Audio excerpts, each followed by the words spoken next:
Friday morning. Now, according to the welfare reform law of 1996, if you want welfare, you have to work. But now the administration is changing the rules, and our next guest wants to stop that rule change. Joining the company from Washington is Tom Graves, his Republican congressman from Georgia. Congressman, thanks so much for joining us. The president has redefined what constitutes work to qualify for welfare. As I understand it, bed rest is okay, massage okay, and there are various other things which you and I would not consider work by any means. My question is, how do you stop this executive order rule change? Well, there's many different ways that it can be stopped, and first and foremost, we've sponsored legislation to enforce this provision of the Welfare Reform Act. I mean, this is something that Bill Clinton supported and signed into law, and that was the fact that when somebody receives welfare and they're able-bodied, that they should work and have that opportunity, therefore, to have their work and the hard work go towards their benefits. But as you've seen, the president about a week ago changed course and decided to waive those rules and those requirements, and that's a major shift. I mean, it's an expansion of the welfare state. Can he just do that by executive order, change the definition of work and change the whole meaning of legislation that is now, what, 15 years old? Can he just do it?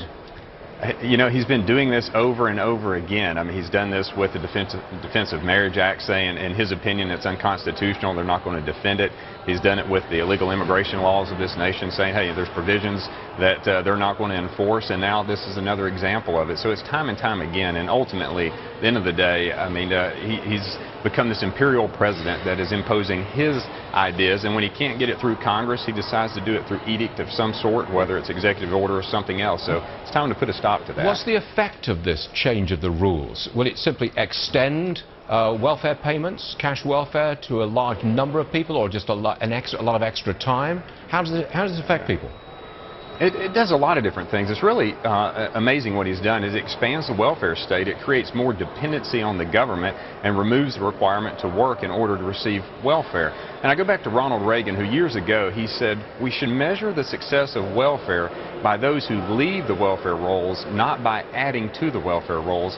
This only adds to it and increases it. But there's a developing story that I think you should know, and that is, what impact will this have on the unemployment figures in the future?